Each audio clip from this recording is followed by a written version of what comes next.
and other local agencies to build more sustainability in our city. Thank you.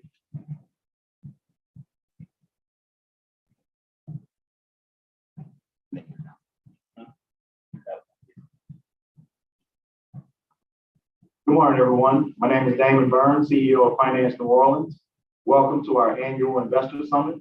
We're here today to share some exciting news about New Orleans and our plans for creating more impact and community investment as it relates to environmental justice, social equity, as well as financial sustainability. We have an exciting agenda prepared that includes the staff of Finance New Orleans, so you'll hear more about the work that we're doing on the ground, but you'll also hear from some of our consultants and our partners about the work that they're helping us to do, not just here in New Orleans, but around the country. There are many other agencies on the same path, and we're right there with them.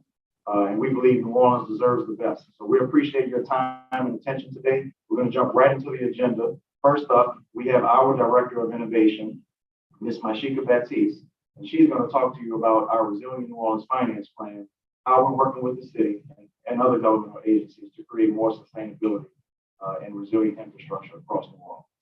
Thank you for your time.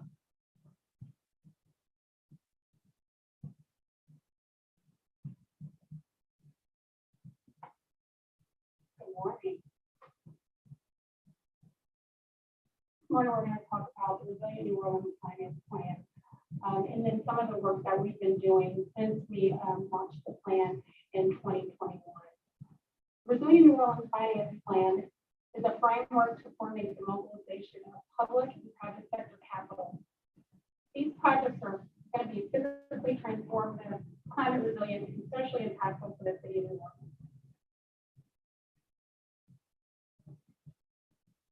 These are target projects and categories that make up the framework for our plan. We started this plan in 2019 with C40, and this is where the framework began. So it revolves around climate action, sustainability, green economic development, social equity, and the target projects that we're looking at are those that include renewable energy, green buildings, clean transportation, water management, and nature-based solutions. However, one of the things I really want to focus on this morning is what are climate projects? We talk about these things, but I really want to kind of dive into that so that we understand what those climate projects are and why they are going to make our city more resilient.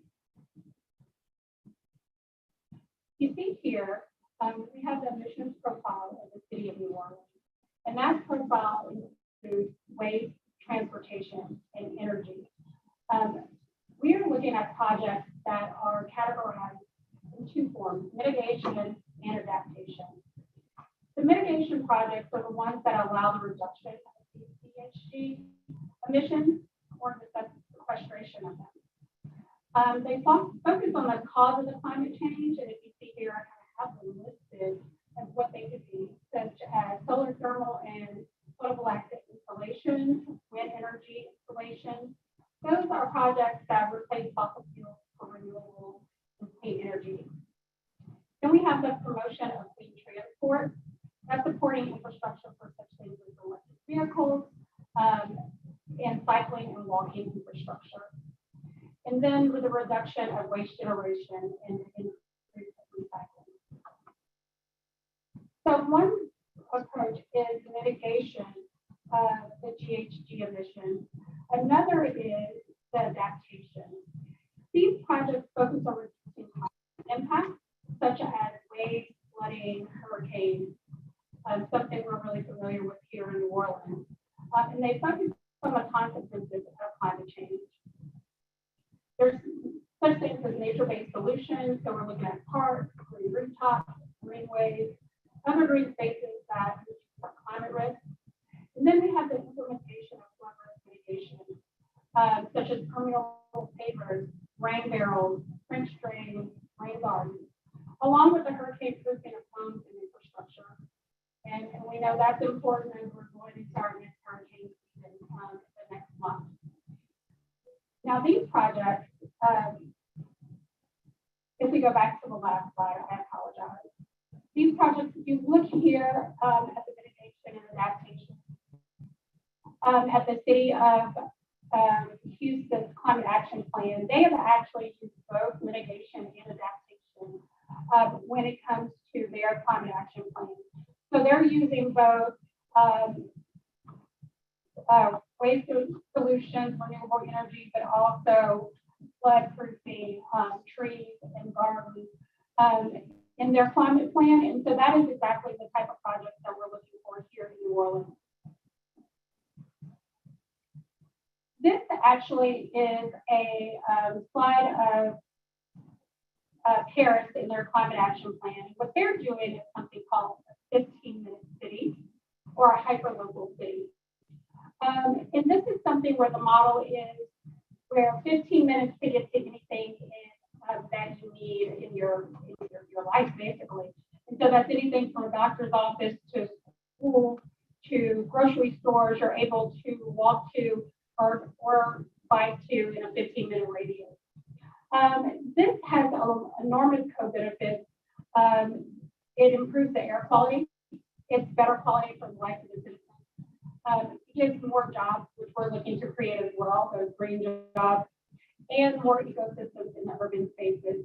There are quite a few other cities who are looking at this hyperlocal model, and this is something that allows for buildings to be used not just in the daytime. They're able to be used in different areas, such as the evening or on the weekends. So we're able to have those resilient buildings, but they're also using co-benefits. It's actually helping improve the life of the people who are living in those cities.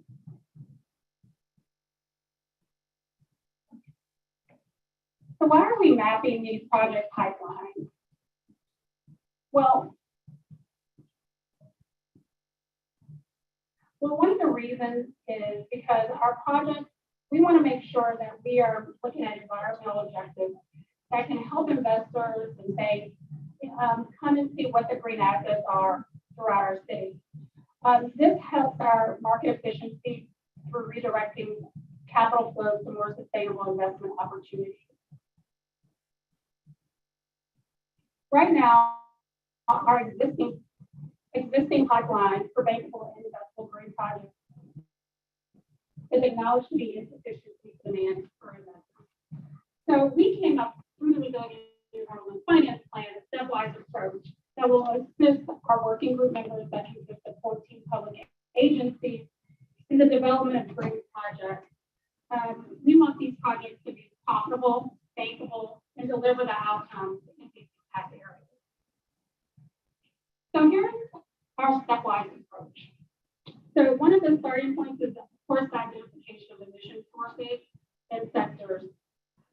This is important throughout the Resilient New Orleans Finance Plan as we start looking at the concept development for strategic action. Then we go into a business and finance model development. Once we do that, we have to go into the feasibility implementation. And one of the biggest things is the measurement of the impact targets that we talked about. So when we're looking at those emissions, we want to make sure that we are measuring what the impacts are, both resilient impacts are against the targets that we set the goals, and also working with the city with their climate action goals as well.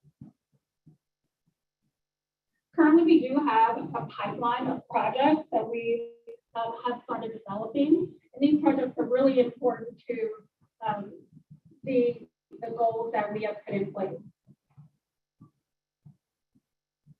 So here's just a list.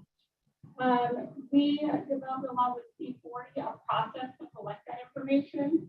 And we started identifying the scope of those benefits. Where are those projects?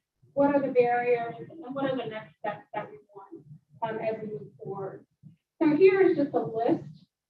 Solar parks, a virtual plant, microgrid, the downtown regional transit center, and I'll go into more detail with that. And the NOAA Public School Solar Farm, Agricultural Street Solar Farm, and solar rooftops that will help the community solar. That's a really big project that we're very excited to kick off here in New Orleans. You see here, this is a pipeline. This is a project in one of our pipelines, the RTA Transit Center. They are looking for a $24 million project that is going to be right here we're looking to help finance them with green bonds. This has also helped with us developing additional projects with the RTA. And so these are the type of things that we're looking at, is working with our working group members as we develop these projects. It's helping us to expand and open more projects. So we're looking to go into a CEA with RTA as we can help develop more projects for them down the line.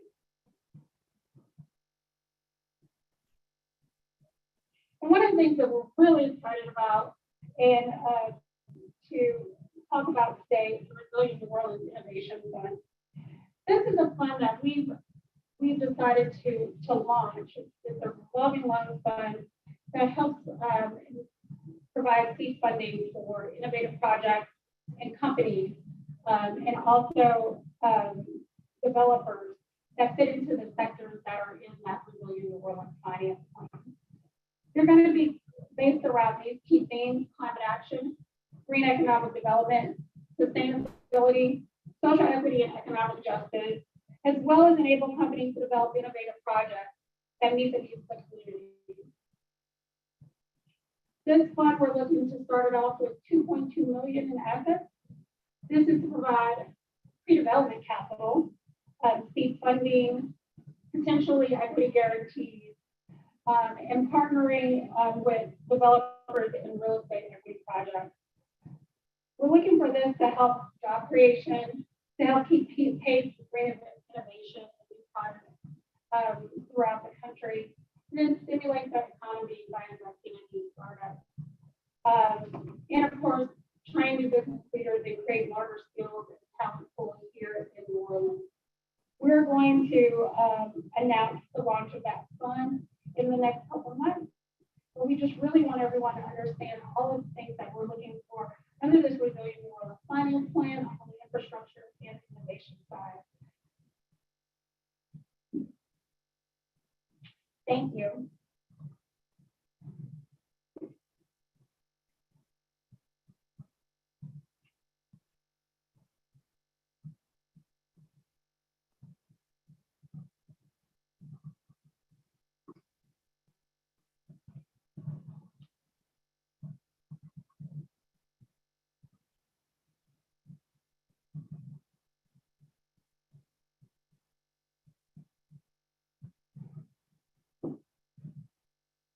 Good morning again. Again, for those who are just joining, my name is Damon Burns. I'm CEO of Finance New Orleans. Good morning again to those who are just joining us. My name is Damon Burns, CEO of Finance New Orleans. You just heard from Mashika Baptiste, our Director of Innovation, talking about the foundation for our investing going forward. The things that we want to see happen in New Orleans. How are we going to make those things happen using our public finance platform, as well as the collective power of the various agencies in New Orleans. So it's something that we're taking very seriously. The other agencies are taking very seriously. There's going to be a lot of ongoing work around that plan. And as I said a moment ago, it's the foundation for how we're investing internally. I'm going to talk now about our plans at Finance New Orleans, some of the things that we've been through and how we plan to move forward. A little background: Finance New Orleans is a quasi-governmental green financial institution. We've been around since 1978, and we were originally created as the city's housing finance agency. So for our first 40 years of existence, we primarily focused on single-family home ownership.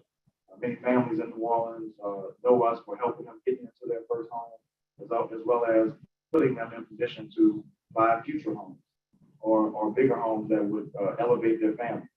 So we hold a special place in this city, and we always have, but we've been up through a series of challenges over the last few years.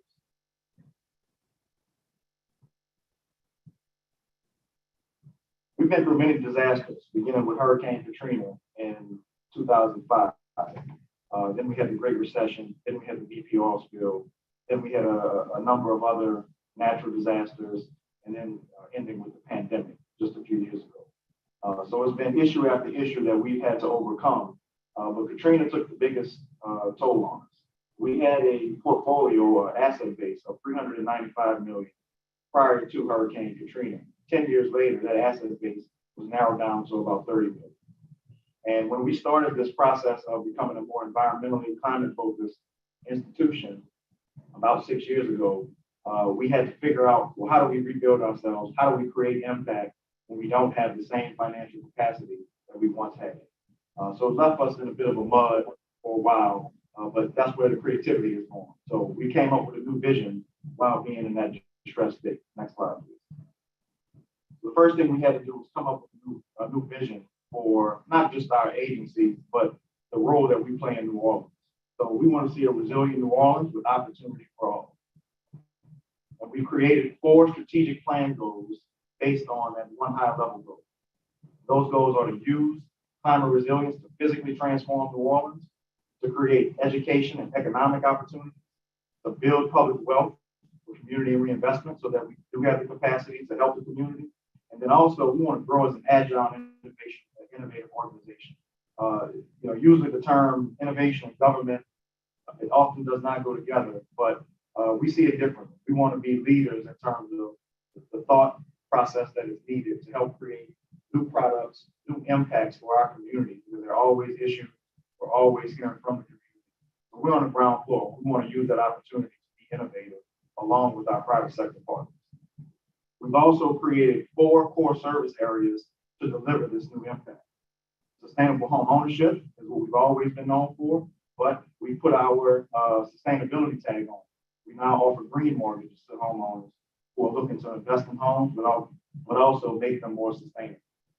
Sustainable development for the developers of affordable housing, as well as market rate housing with affordable components. We want them building green homes as well.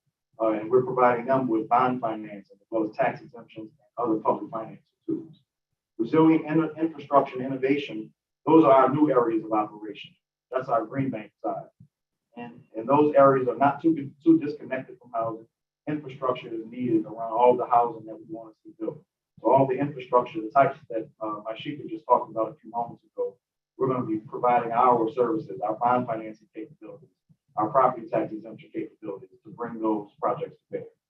And also the innovation aspect, which is seeding new ideas, seeding new projects that are cutting edge, maybe not ready for the market yet, but those developers, startups, and companies, institutions, they're on to something big, and they just need help getting over the hump. So we're financing a total spectrum of activity as it relates to housing and infrastructure. And I mentioned that our community investment slowed down significantly, and we have a goal of picking up that community investment over the next 10 years. So a $1 billion investment through all core service areas that we just outlined. So that means we're going to be financing mortgages. We're going to be financing or issuing bonds to finance loans to developers. We're going to be issuing bonds to finance loans to other governmental agencies to help them create a more resilient New Orleans. And here are the outcomes you want to see: affordable and sustainable housing production, green job creation, stormwater mitigation, community engagement, green technology deployment, as well as a reduction in CO2 emissions, or to say it another way, the creation of more clean energy. In order to manifest this work that we're talking about, we need an investment, we need help. Now, our asset base was affected quite significantly by those disasters that I mentioned, but we started building new programs. We put some sweat equity back into this organization. Our board and the city has made a commitment to stand up this organization again because it plays a vital role in providing capital access. So today we're announcing that we'll be issuing $15 million of impact bonds, and those impact bonds are going to help us create more credit access for low to moderate income families that want to borrow green mortgages from us. Also, DBE developers or Black, Brown, and women developers that are trying to break into the municipal bond market but don't quite have the financial capacity just yet. We're helping those developers as well with this funding, as well as credit enhancement for green infrastructure projects. So this injection of capital will help us to create a new path in New Orleans. It will help us to accelerate the resilience economy. So we know what needs to be built in New Orleans. It's just time for us to build it. And this investment will help us get started from our role. And you have other agencies that are doing the same thing. They're going out and getting their investments from different places so that we can come together and create the New Orleans that we all like to see. So thank you for your attention. We're going to jump into a panel discussion right now with R.J. McGrail of the Lincoln Land Institute, as well as myself, Mr. Byron Badger, who's our Chief Business Officer, and Mrs. Kelly Schmidt, who's our Director of Sustainable Housing. So we'll be right back in one moment. Thank you.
Good morning, everyone. Thank you for being here.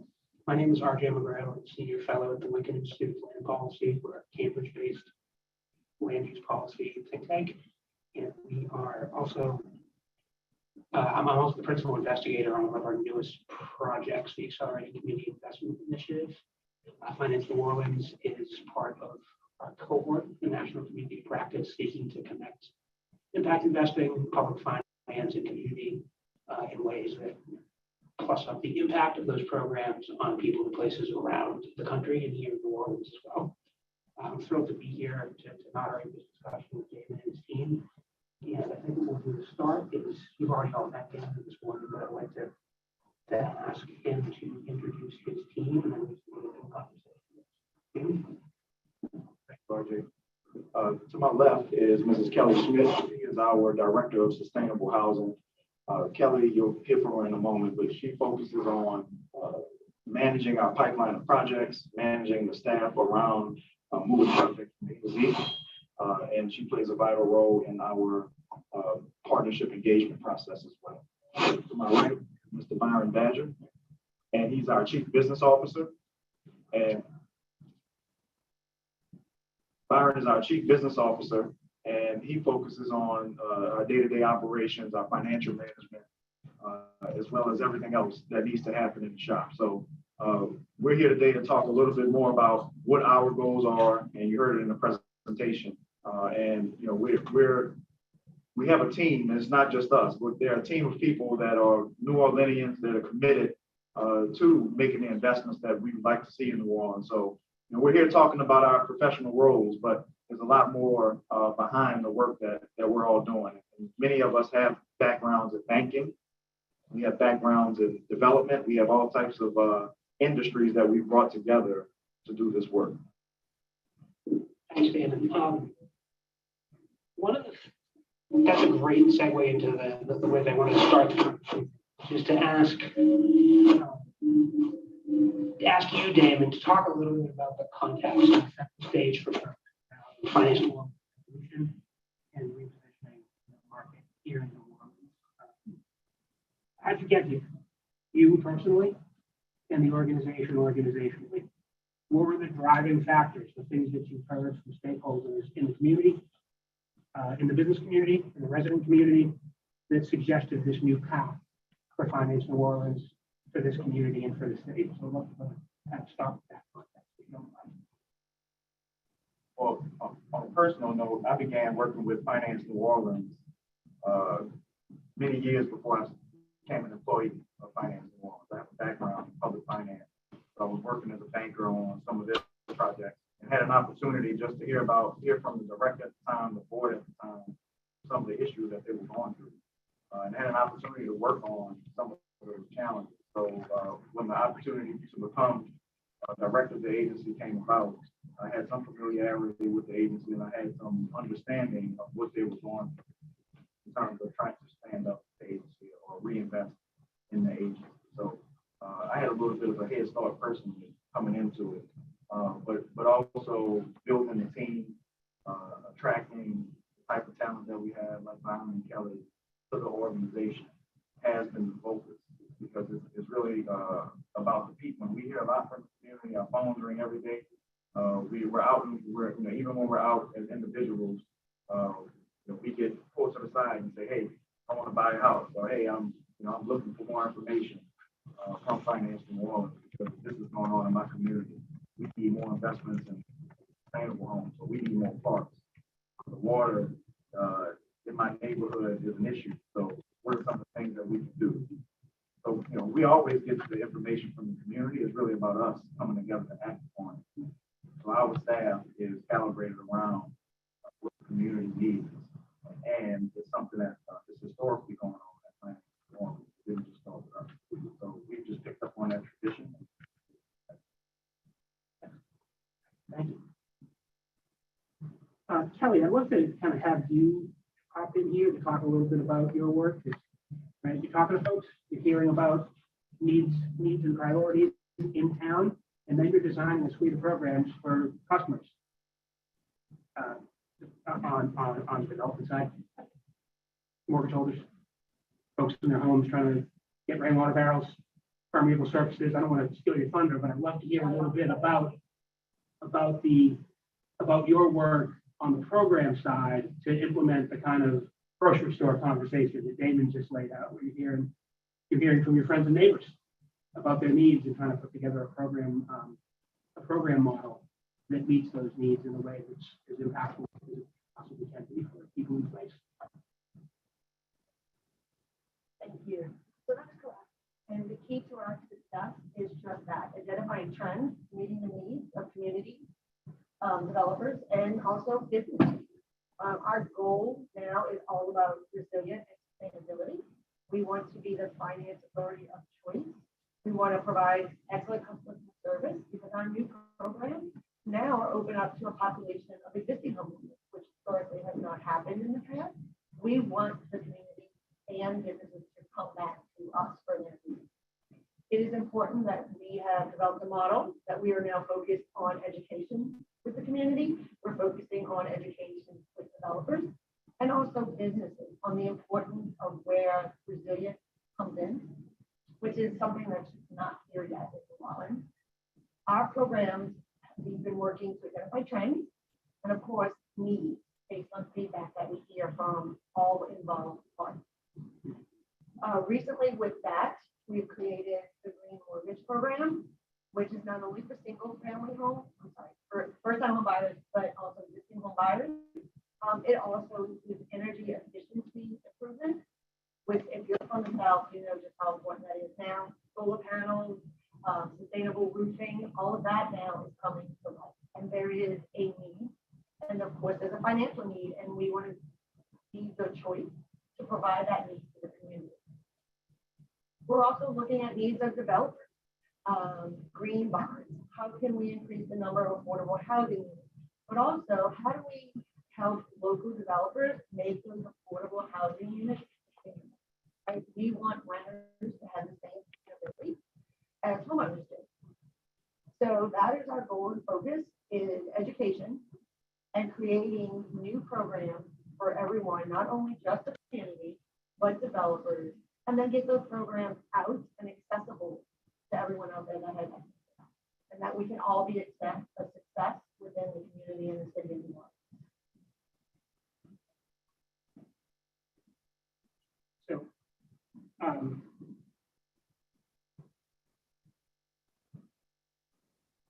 Byron, the program strategy that Kelly just sort of ran through some highlights on is going to be at its core a public finance, public debt driven set of backdrop issues, right? There's going to be underlying all the work in the community, underlying all of the homeowners getting their first home, improving their existing home. There's going to be a set of products that that's going to carry both program impact and investable return for your partners in capital markets in one form or another. I was hoping that you could start your piece of our conversation by talking about those types of transactions and how those are going to fuel this vision and this realization of this promise for the residents of the city. Absolutely. Thank you. Great question. And so, we have started to change our business model. In the past, we have, in terms of our investment in the community, it's been a straightforward direct investment one way. And moving forward with our business plan, we're looking to recycle our, and so in doing that, and the strategy that we're using is credit enhancements. So that allows us to tap into that underserved typical private industry. We're not comfortable with that yet. So if we can provide that credit support and get the private sector comfortable with that underserved market, we can definitely make a huge impact on what we have our existing base. We also, we had our balance sheet at 650 million. We lost that after Katrina. We want to build public wealth. We want to make sure that we build our balance sheet back up to build investment. So, in doing that, we want to ensure that when the public comes to us, they get our name, that they know we're investing in the community. So there's a lot of innovative mechanisms that we're using, a lot of innovative strategies that we want to deploy to try to catalyze the private sector, kind of leverage our dollars with the private sector, because our dollars alone can't solve the problem. We need to leverage the private sector with the strong demand that we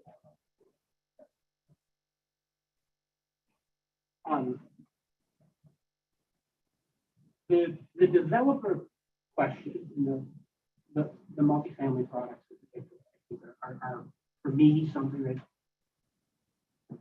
is worth sort of putting a little bit more weight on for two reasons. Unit production in a town with significant housing needs, rental and ownership stock. We need more of both.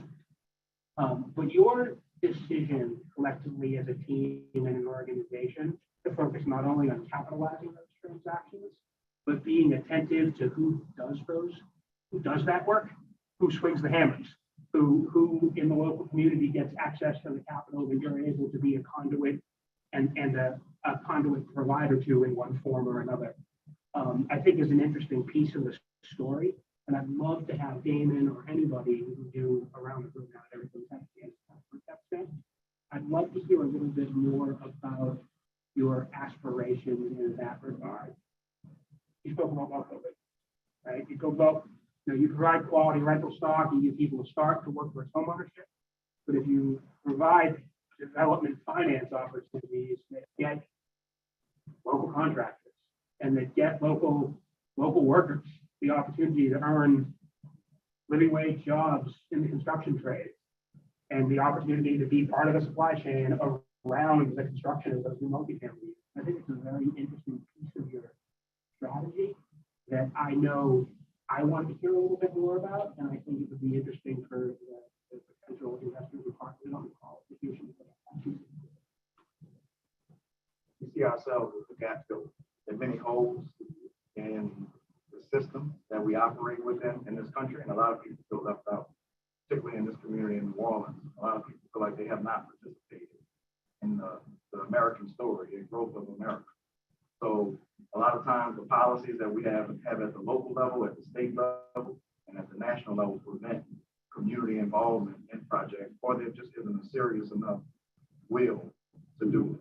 So we have the will to do it. It's the heart of our investment in New Orleans because, again, the community comes to us, they tell us what they want, but also they want to participate. They don't want to just be users of the products that are being built in the communities. They want to be participants. So we're setting up our new business model as an open platform for anybody in New Orleans who wants to make an improvement, If you can meet the standards, if you can meet the goals, if you have good ideas, you have a good project, we want you to do your project in New Orleans. Now, if you have all of those things in place and you come from a community that's historically been left out, we want to see you get over that hump. And that's the way we want to use private capital, because the way the private markets or the way capital markets work, you got to have credit to get credit. And it's a self-perpetuating system. So if you can't get in the system, if you can't get in the cycle, then it's just very difficult for you to ever get started. So that's why we want to help Black, brown, women developers do their first bond deals in the municipal bond market, so they can do a few more deals here in New Orleans, and then they can go to other markets where they have similar programs and projects or products, and they can do the same thing, and they're building a business, and they're reinvesting back in their homes, and reinvesting back in New Orleans. Also, even the private companies that we work with, some of the contractors that are coming out to install stormwater infrastructure, to install solar panels. We partner with a number of local companies to do that work, but we've also requested that those partners make their best efforts to hire apprentices or have apprenticeship programs, to hire a DBE contract, to do training so that we can teach young people in New Orleans how to install solar, how to install stormwater systems. They're going to come up with ideas of their own eventually. So it's really about connecting the capital to the work, and it's a manual process. There's no magic to it. So we spend a lot of our time, especially Kelly and her team, they're on the phone with developers, homeowners all day long, trying to figure out ways to help people from the inside out, and making sure when we talk to these national servicers, lenders, and federal government that has policies that prevent people from participating, we try to go in and change those rules or advocate for ways to stretch them or bend them, because our community is not being served by those rules. So there's just limitations in place that we're mindful of, and our role in the community is to address those limitations in the capital markets. We can create more access, and people can have a better quality of life. Thank you. I also want to remind folks participating virtually that there is an option to hop in the chat if you've got questions or comments. And I'm going to take a quick look over, and I don't think we have any right now, but okay, great. Can we move to a question? Yep. So Tom Stanley, they signed up here online. What is the name of We are we're planning out the exact timing of the next issuance, but the follow-up from this session is that we're going to do a call to action for the market within the next 30 to 45 days. We're going to send notification to the market of what we're looking for, what our next steps are, the timing of our issuance, and some of the details we need to know from the marketplace. So there will be a follow-up in the next 30 to 45 days that clearly lays out our path forward. But the short answer is we need the funding sooner than later. The community is waiting now for the investment. So the quicker that we can get this capital in, the quicker that we can deploy it, the more that we can start moving projects. So we're going to be on fast track trying to get this done, with more details will follow. Thanks. We'll go back to questions here in a second, but Kelly, I think it would be interesting for folks, and I don't want to put someone on the spot, but if you could give us the general kind of outline of one of those conversations. Dan mentioned you and your team are having them all the time with homeowners and developers. So let's pick a homeowner who calls up Finance New Orleans looking to improve their home or to get into their first home. What do they say to you and the team? How does that entry point work? I want to give people a sense of like what it feels like to be on the other side of the phone calling up the office, and what they're asking, what they're hearing, what their stories are, because I think that might help put some reality around the term sheets and the offerings and the official statements and the mechanics of this work, if we could personalize it a little bit. And I'd love to hear one of those stories. You know, what's a homeowner say when they call up Kelly Schmidt for a new mortgage to make some improvements in their home? So the first thing is health. One of the things we pride ourselves on now is customer service. We are not just going to take an application and then send you off to another. When a homeowner calls in, they're usually a first-time homeowner, so they have a lot of questions. And so you have to take the time and address their questions. They're unfamiliar with what exactly down payment assistance is. They're unfamiliar with HUD counseling agencies. And so we take the time and find out their needs. We find out where they are in the process. Some haven't even started or may not know where to start in the process. And we will go through that process with them, and we'll get them started. We'll get them connected with the HUD agency if needed. We'll follow up with the HUD agency to ensure they're going through the process and it's completed. We'll actually help them locate a lender and or a realtor if needed. And then from that point, they locate a home. It really is a lot of questions of just not knowing where to start or how to start. From a developer's perspective, they come in similar questions, how can you help? What programs do you have? There's a lot of coordination in the developer's perspective. There could be bonds, tax credit, our pilot program. And so we do work with them throughout the process with other partners to ensure that they keep moving, right? We want to help them. We want to keep them moving. We don't want the development to get stalled because of course this is our affordable housing. And we also talk to them and we learn. There's of course some developers we have to turn away, but we want to know why we couldn't help them or what went wrong, or even if it was failed on their end, what happened. And that's the data we use to create new programs in the future to help develop. So it really is a lot of handholding, a lot of customer service, and a lot of education. That's great. Let's see if there are additional questions or comments in the chat. All right, great. So in addition to, right, this is a conversation about investment in communities, it's a conversation about investment in people, fundamentally. And talking about return in a capital markets conversation. We're talking about impact in a environmental and community building sense, talking about impact on people's lives in a personal sense. But in addition to all of that, this work is about broader global impact in this place and for the people who live here. So I'm kind of wondering if Damon and others want to share a few thoughts on that. You know, what is it that you're hoping, like what's your aspirational, if we're 3-5 years out and these products have been launched and we capitalize this organization to a point where it can truly be the capital conduit of choice for public finance and economic development, housing, and infrastructure. What does that impact look like? Like broadly, you know, what are people, in addition to making an investment that helps to build wealth in the place that they love and call home, many of you for generations, what are your partners out in the world and on this call today? What are those partners buying from an impact perspective, right? They're buying public finance. They're getting the typical returns that comes in that market. But I feel like in this context, to work with this organization, we're getting something else. And I'd love to kind of talk a little bit about what that something else is, what that impact is on the streets and neighborhoods of this town, and how it fits into the broader picture of what we're talking I think there are 3 levels of impact that are important in the work that we're talking about now. And firstly, it's just the eye test. We want to be able to ride around our community and see the improvement and building improvement. And that's where it really starts. Because that's what people do every day. They get up and they see what's around them, and if it doesn't look right or feel right, then we hear from them. You know, then that's when government agencies' phones start ringing off the hook about things that need to change.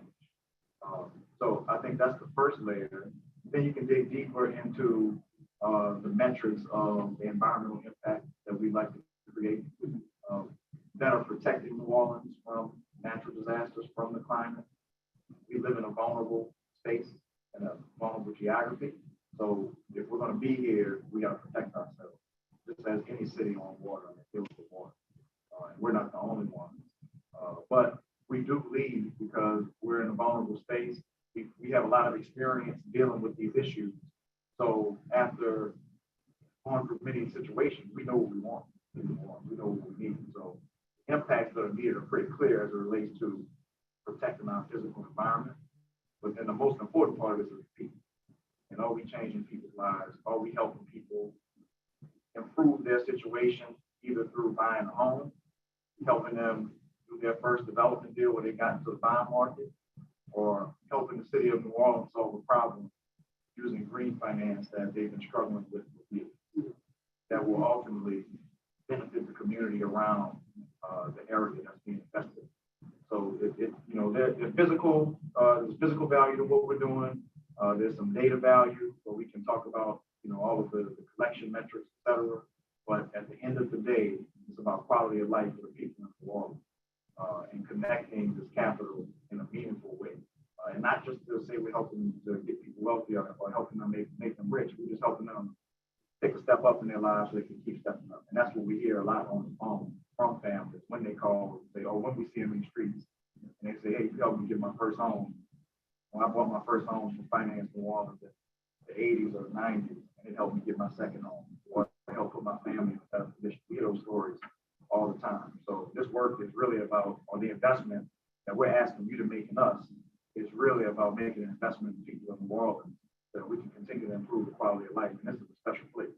So it deserves to be sustainable and around for more reasons than just the community. It's important to this whole country. It's important to this work. So it's an investment in people and physical transformation of the world. Great, thank you very much. I'm going to take a quick look over anything in the chat that we can bring some other folks into the conversation. In Washington asked, when will the product be available for BIPOC to access? I'm going to let the CFO talk about rates and pricing, and So, other folks too. we're exploring. We just recently launched our sustainable housing product.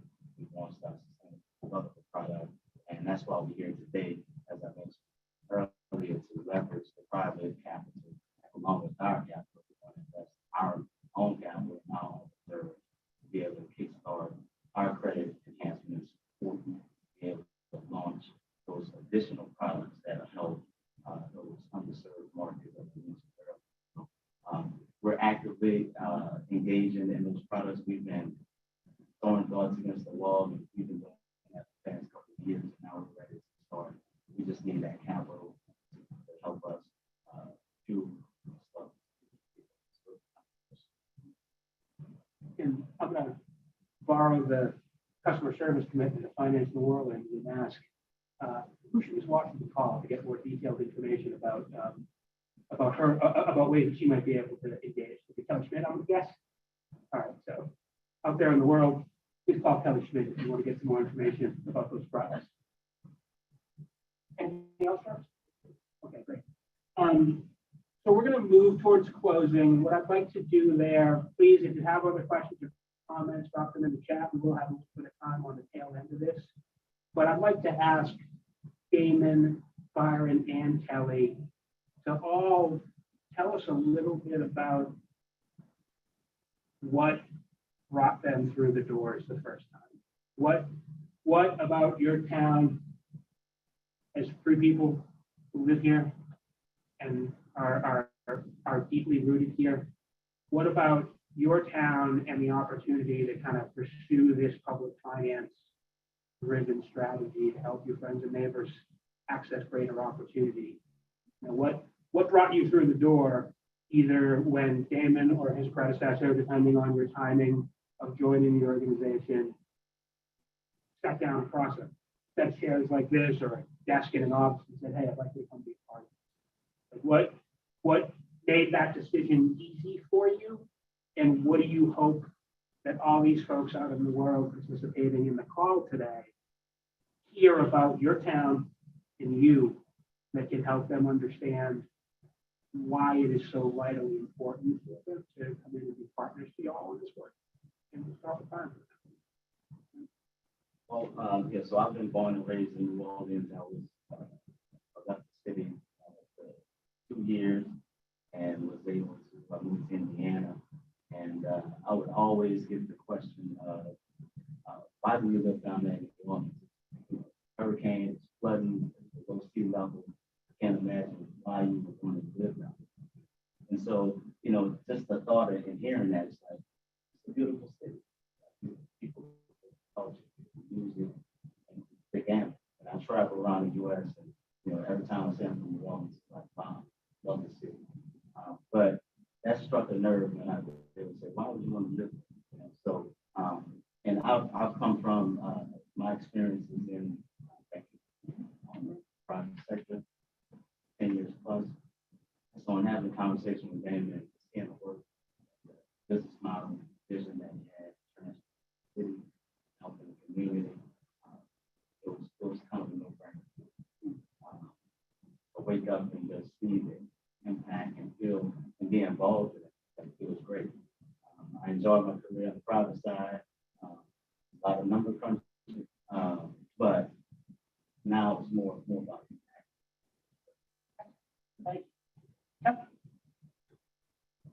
Thank you. Actually, my story is quite similar to Byron's. I come from the banking side. And again, it was just a rotation. Get it in, get it out, do the work. Also born and raised here, and kind of accidentally found Damon, and he had some needs, and we talked about it, and I wasn't sure. Coming from that banking background, I had little to no experience in affordable housing. But he saw something and he took a chance, and it's been a ride. There's so much to learn, but once you're here and you're in it and you're listening to these phone calls, and you just realize how much of a need there really is. So unless you're truly experiencing it, I don't think you really understand the need that's out there. And it's, you know, individuals and developers. You know, renters need a place to live also. So it's not just about home ownership.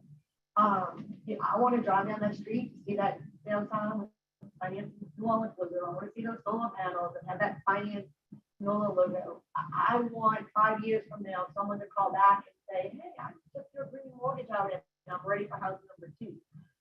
It is such a feel when it's a rush when you get that homeowner in their first home, or they say I was able to do it because of finance law. So it's great. It's important to all of us. And we're, you know, we live in the city also, so we want to see the benefits. We want to see the improvement. It's really important to each and every one of us on a personal basis. Dana, close us out here. Well, I think it's, you know, first off, for me, it's just the love of New Orleans, the love of the people here. I've been here all my life. I've lived some other places, and, you know, everywhere else is great too. They're nice places, but there's no place like New Orleans, no place like home. So for me, you know, growing up in the 80s, 90s, and just living through all of the issues that New Orleans has been over the last few decades, I talk to my friends about it all the time. I talk to my family. To the staff about, we just want to see it better, and we think we deserve that. And there are a lot of reasons why we're in the situation that we're in, and not just New Orleans, but many of these cities. It's because there's just a lot of neglect. There's a lack of concern for social equity, making sure everybody's getting an opportunity. So those are the holes that we've all seen as individuals, that I saw as an individual, that I wanted to take part in. And also just hearing the board, the previous director, talk about the needs, talk about how important this work is. You know, like Kelly said, it's hard to know how important the work is unless you really jump into it. And that's been my experience, which I know is needed, but when you start hearing the calls, when you start hearing people's frustrations too, it's not always good calls. Sometimes it's, you know, people calling us frustrated or upset that, you know, maybe we didn't deliver on something that we should have delivered on. So that's what drives us every day. It's, again, about the people, just making sure people can live a great life in New Orleans and have the quality of life that we all deserve. That's why I get up every day. I can't think of a better place to close than with that. Thank you. Thank you very much. I know that there's other program happening for the rest of the morning, but I want to thank Damon and his team for helping to sort of set some context and tell some stories that back up the great project plan that you heard about a little bit earlier this morning, with some stories about this remarkable team, this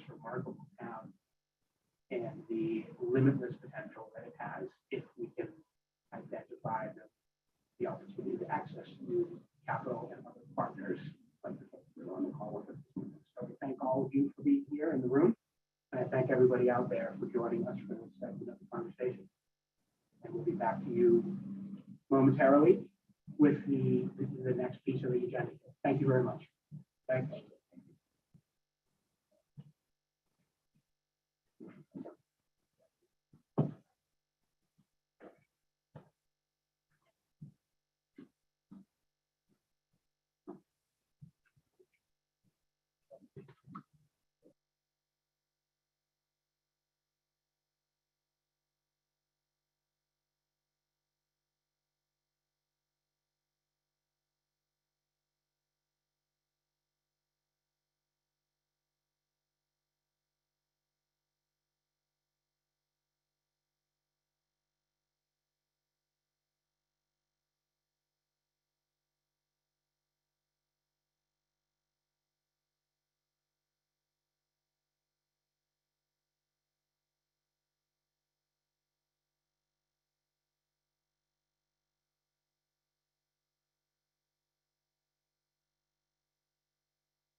Jason, can you hear me?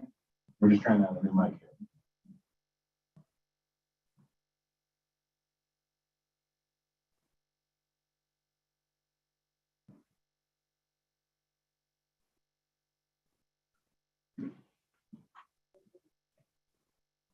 Testing the new mic here. Testing to make sure this is working. Any other room? Okay. Okay. Perfect. Sorry. Good. One more time.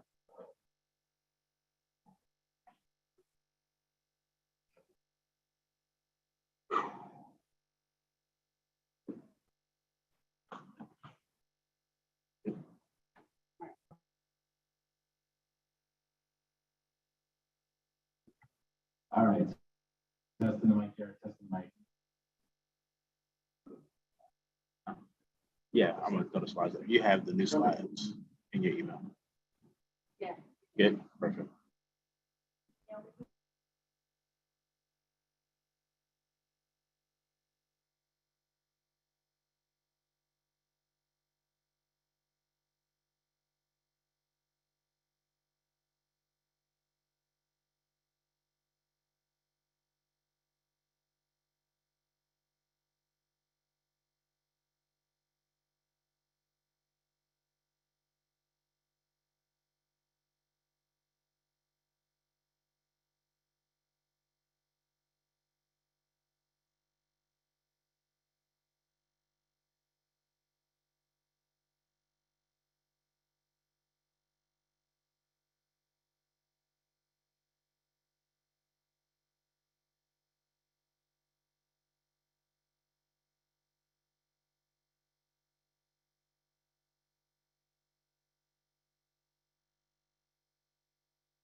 Thanks, RJ, for that panel. That was inspiring to say the least. Thanks to Damon and his team for their incredibly hard work and creative work that has culminated into this moment today. Introduce myself. I'm Aaron Kutzinger. I'm the CEO of Quantified Ventures. I want to tell you a little bit about the work that we've had the pleasure of doing with Damon and his team here in New Orleans, gearing up for exactly this day. Our partnership started in towards the tail end of 2019.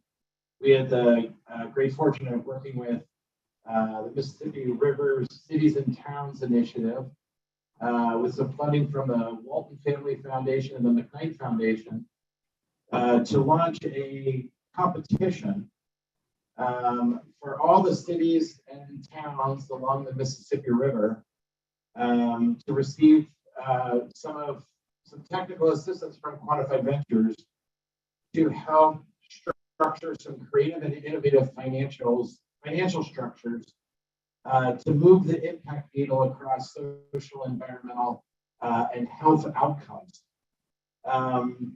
We received some amazing proposals from the cities, big cities, small cities, and it was Finance New Orleans' proposal that just stood out. On a scale of 1 to 4,012, they got $1 billion on the scoring rubric in terms of creativity. And here's what it was. And we at Quantified Ventures had been doing a lot of financing of nature-based infrastructure projects, mostly on public land, to address flooding, stormwater challenges across the United States. And here came Damon and Finance New Orleans with a really creative idea about how can we use the outcomes-based financing models that Quantified Ventures have been advancing around the country and bake those into a mortgage product that actually incentivized being paid low and moderate income homeowners in the city of New Orleans, let them financially win if they put solar and green infrastructure installments on private. Since most of New Orleans is private land, if we're going to really tackle the flooding and resilience challenges of the city, and we're only looking at public land as places to put these stormwater installments, we're really limiting our impact. And we really love that solution. And we certainly didn't think of it. It came from the creative four walls within Finance New Orleans. And we got to work. And I want to tell you a little bit about that work. And we can move to the next slide. Just a little bit about us as a firm. We are a outcomes-based capital firm. We design financial structures that drive transformational health, social, and environmental impact. That's what we do. Sounds fancy. Let's move on to the next one. The work that we've done with Finance New Orleans has essentially been in two phases. The first phase was working with them to design their sustainability program. I want to tell you a little bit about that. First of all, I was just supporting the design, the market analytics, and launching what Kelly was talking about before, which is the single-family green mortgage program, of which a piece of that was the single-family green mortgage model itself. And we prepared the revenue projections, the models for the penny capital raise, which we're talking about here today, and completed the product model reviews, and we got it launched. And it was a real joy to do a first of a kind, very creative, very innovative financial structure that the citizens of New Orleans could take advantage of and actually win financially on a personal level, while the city wins from a resilience perspective. It's a win-win all over the place, and that idea came from New Orleans itself. Very exciting. And then what we're going to be talking about a lot today is on the backs of rolling out that single-family mortgage product, where we then sought out, okay, as you heard, they went from many hundreds of millions of dollars of balance sheets in the old housing finance agency here in New Orleans to rebranding itself, because the balance sheet got wiped out after Katrina, to not just be a housing finance agency, but to be also a green bank. And take the basic tools of green banks and the basic tools of HFAs and combine them into the gumbo that is Finance New Orleans. That's a big vision. And what I like about how Finance New Orleans has been tackling their rebuilding is they didn't walk out initially with their hands out and look for financial help. They went and designed all their programs, built an enormous pipeline, which they're sitting on today, that is ready to be ignited. And now they're engaging with you to say, now is the time. Here are the products. Here's the pipeline. Here's what $15 million will do, and it will ignite that pipeline. It's a pretty exciting way that they went about this rebirth. The impact design, we developed a technical memorandum, which will be distributed after this meeting today. It details the community need, the program descriptions, the use of the proceeds, the ESG impacts, and the evaluation models, and their required disclosures that will be part of the impact bond. We're also just supporting the socialization and the close of the F&O impact bond, which, as Damon referred to earlier, is being released imminently, and we're hopeful that many of you participate. Okay, let's move on to the next slide. Let's talk about the single-family green mortgage program just for a minute, if we could. So, like I said, Finance New Orleans wins the Mississippi River Cities and Towns Outcomes-Based Financing Challenge Initiative. The proposed solution was to build a single-family green mortgage product. Nobody had built one of those in the United States. This idea came from New Orleans. It was brilliant. We were lucky enough to get to work with this team to actually structure it and do the nerdy math behind the model. In 2020, we went through all the work. We assessed the elements of the program, including the resilience, energy, and sustainability retrofit options for the homeowners. We modeled the likely adoption rates of the retrofit options that were put in front of the citizens of New Orleans, and the single-family mortgage origination volumes, sustainability and resilience impacts, the green job creation impacts, and the revenue sources for future scale. And that last bullet is what brings us here today. In 2020, when the product got launched, half hour of it being out there, meaning 1 quarter, here's some initial results after that first quarter. The single-family mortgage program achieved the following. With the initial 6 in the end of that first quarter when we launched it. Total mortgage amounts about 1.5 million. Total assistance amount about 50K. Average assistance amount about 9K, and the interest rates were at 3.82. This is a great start for a very creative idea that came from a very creative city and a very creative team and a very creative agency that has rebuilt itself from rough times. Okay, let's move on to the next slide here. I want to talk a little bit about the impact bond and a little bit about what is an impact bond, and let's talk about what this particular one looks like, and then we'll get a little bit more general. The FNO, this will be a FNO issued bond.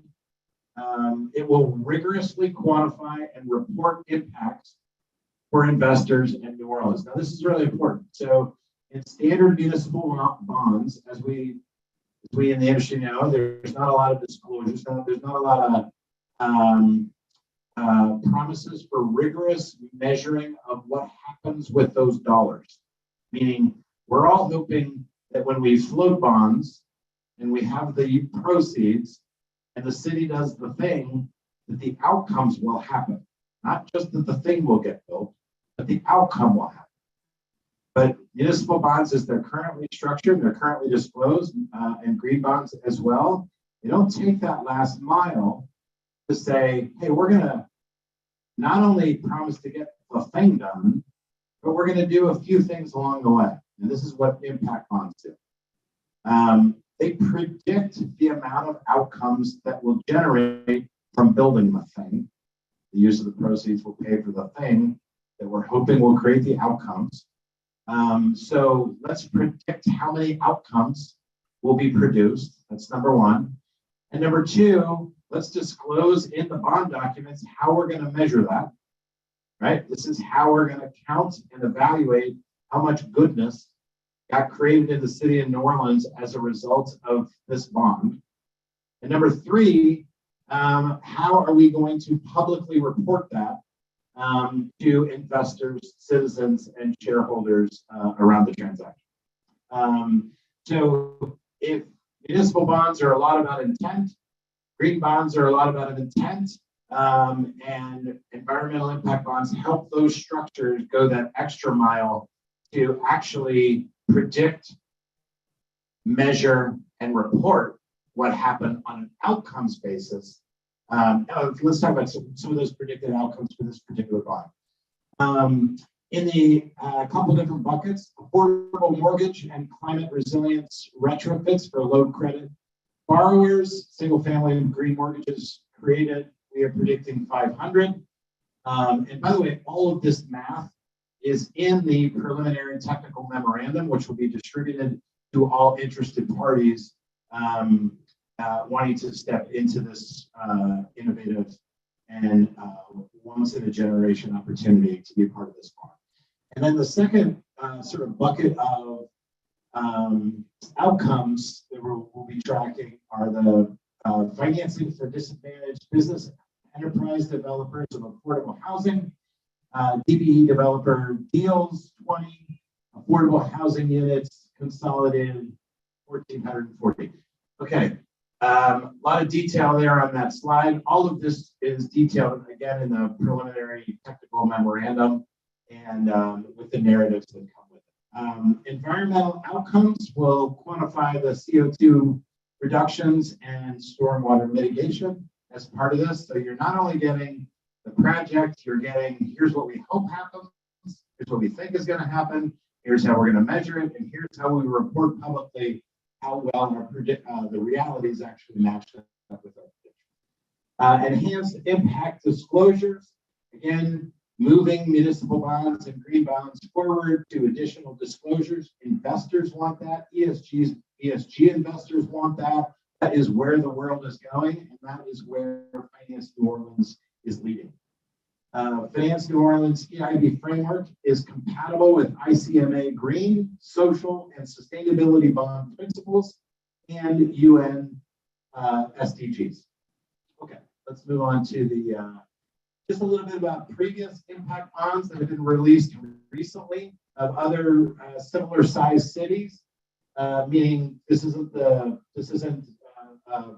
new thing that is being done for the very first time. There are other big cities like Washington, D.C., Atlanta, Buffalo, Hampton, Boise have stepped up into this model to move green bonds forward, to move municipal bonds forward, to move green bonds forward, and to create a better narrative of accountability with the citizens of New Orleans. There's been about $225 million in these impact bonds done. Quantified Ventures has been involved in all of them. Impact bond projects include green infrastructure, sustainable water supply, and clean transportation. There are many use cases that are under development across the country, but there's a handful that have been done that are on the board as we speak today. Disclosed outcome metrics themselves have included stormwater, impervious area, aquifer recharge, water quality, and community health improvements. And I feel like we're just getting started. Again, it's all about bringing more data to the investors, more transparency in terms of impact. Local, national, and industry news coverage of impact bonds has been broad and deep. New York Times, Bloomberg, Bond Buyer, Barron's. Matter of fact, the Buffalo one environmental impact bond that we structured with the city of Buffalo, just won the Innovative Bond Buyer of the Year award. This is a great way for investors and for municipalities to be highlighted for leaning into new ways of paying for things at the local level. Hey, these are exciting times at Finance New Orleans. Like I said at the beginning, this has just been a thrill to work with this team.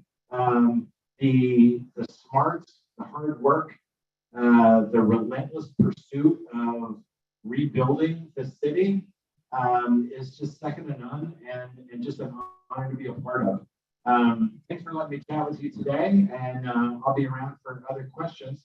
I'm going to go ahead and turn it over to RJ here, and we'll keep moving through the program.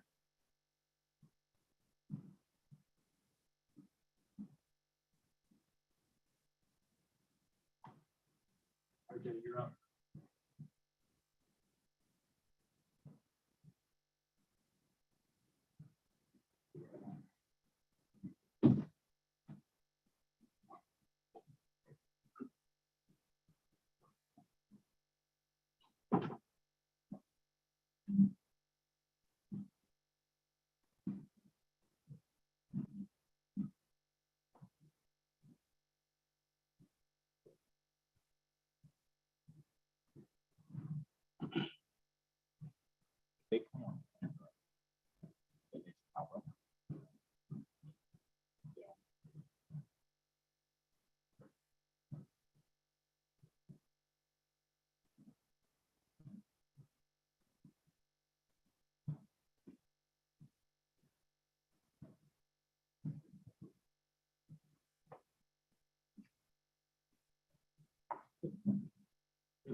Trying to figure out which way I need to look on it. I'm not looking back. I got to look forward towards the cameras. Hello, everyone. Good morning, RJ. Hi, everyone. Good morning. I have comfortable chairs that you all would be sitting in, but we're doing Family Feud, not Family Feud. The Brady, it's the Brady Bunch. Thank you. Not Family Feud.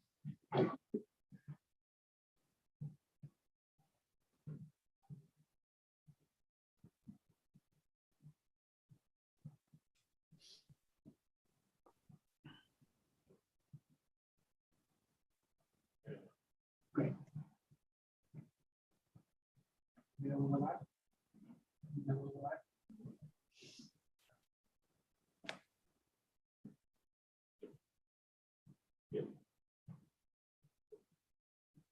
Welcome, everyone. Thank you for your patience with our getting set up for this next panel.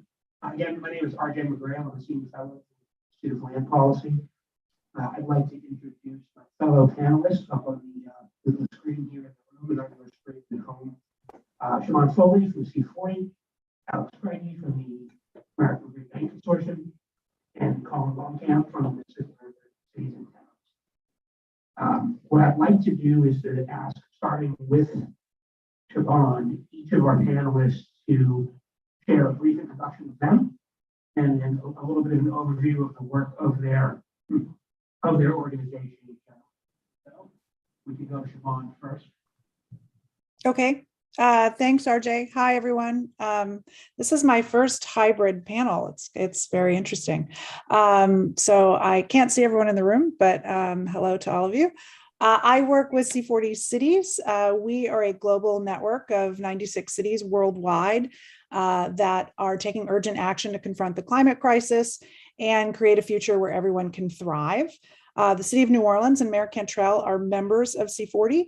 And I work primarily with our North American members, which includes New Orleans. There are 17 cities throughout North America that are members, and I provide technical assistance to those cities working on climate action planning and implementation. And prior to joining C40, I was a Fuse Fellow at the City of New Orleans and worked on the city's climate action plan in 2017. I'm also based here in New Orleans. And unfortunately, I couldn't join you in person today, but I am sitting in another neighborhood here in town. So great to see everybody. Thanks, Bob.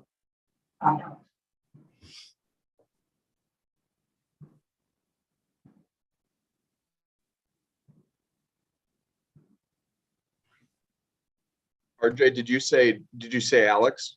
I did, sorry. Sorry about that. Hey folks, this is Alex Craigie here. I'm the director of the American Green Bank Consortium, of which Finance New Orleans is a member. We're a group of 22 different green banks from across the United States. We've collectively caused over $9 billion in total investments since 2011, and we are active in 16 states in the District of Columbia. Some of you might be saying, "Oh, that sounds nice. What the heck is a green bank?" That's not an unusual question. A green bank is a public or nonprofit organization that works to fill gaps in clean energy financing markets. There's I think, a consensus at this point that there's no time to waste in the deployment of the clean power platform and the more resilient infrastructure across the country. And if it's left to market forces alone, there's a large segment of the population that either doesn't get served at all or gets served 10, 20, even 30 years down the road. And the thesis is we don't have time for that. So Finance New Orleans is a great example of a green bank that's tackling some of these tougher issues. And I'll get a little bit more into the specifics on that later on, but great to be here with you today. Thanks, Alex.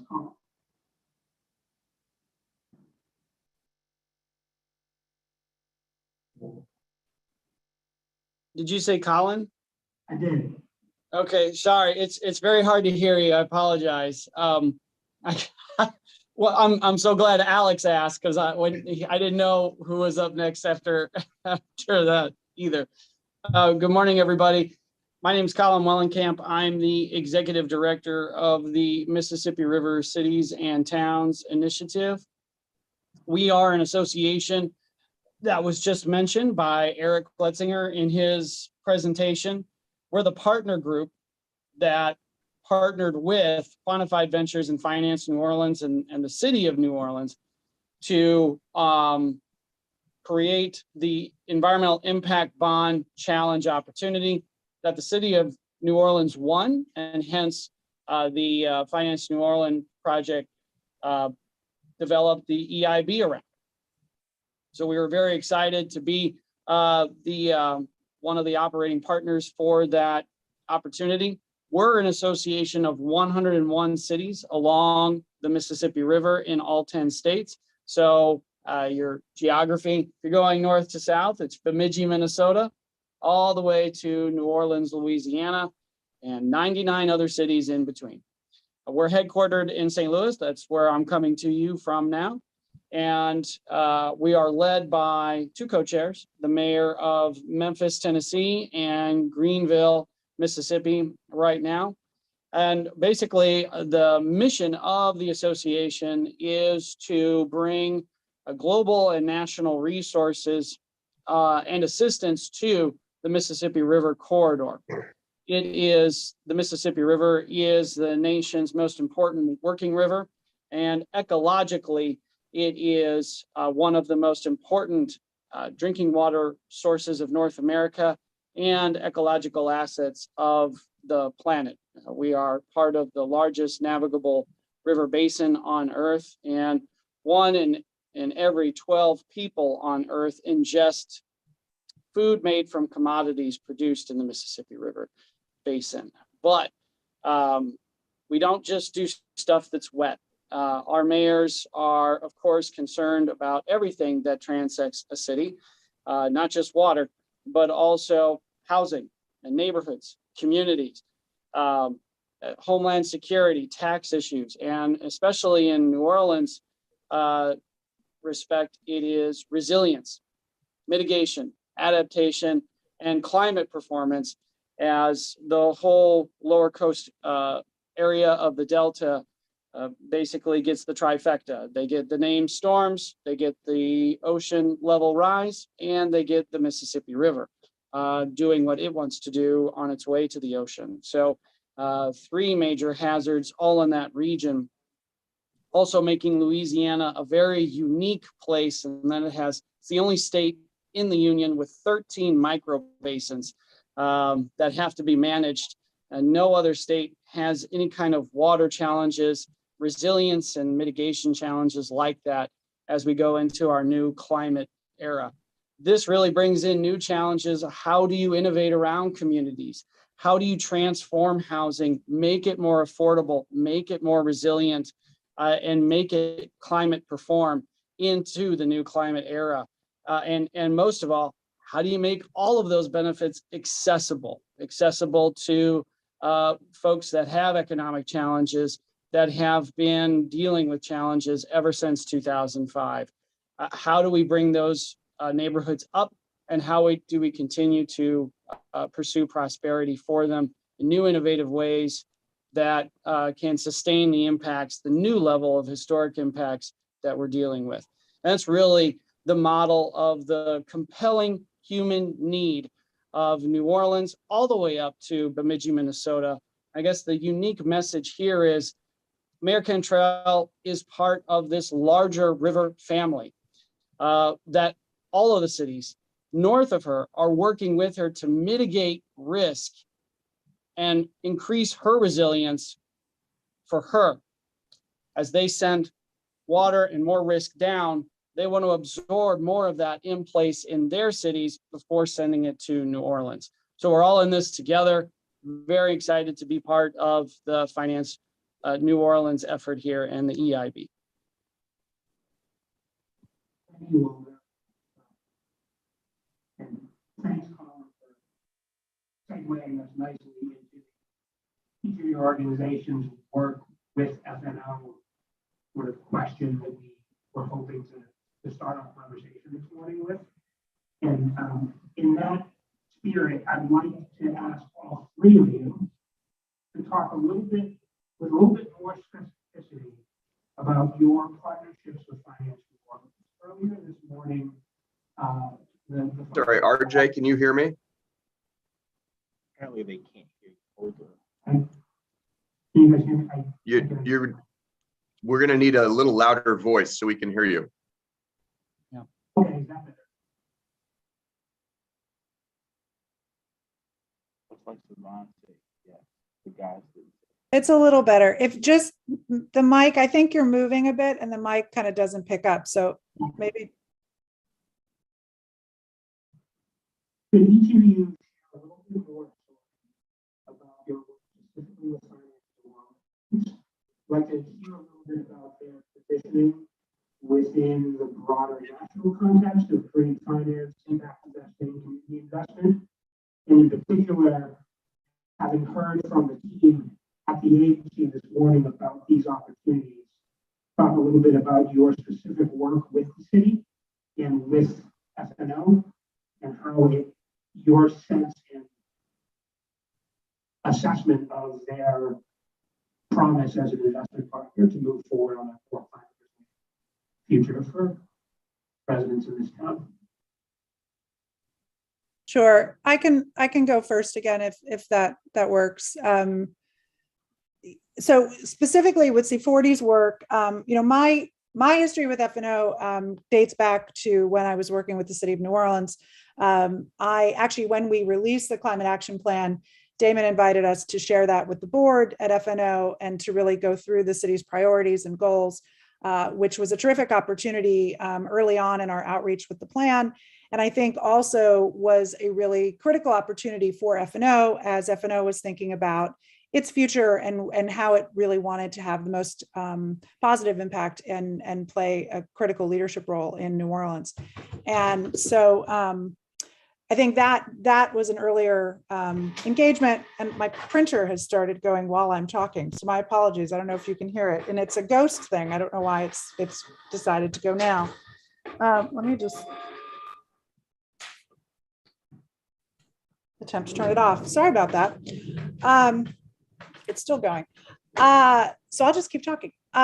So then onward, as part of that, as I mentioned before, the city of New Orleans is a member of C40. C40 provides a lot of different opportunities for technical assistance to member cities. We have a robust finance team. We do a lot of work with cities around how they can finance climate action in innovative ways. And Finance New Orleans participated in several meetings with C40 several years ago, a big finance summit really around a lot of different aspects of finance. And then we had an adaptation finance academy in 2018 with 6 cities. And New Orleans, it was hosted in New Orleans, and Finance New Orleans played a key role in that event.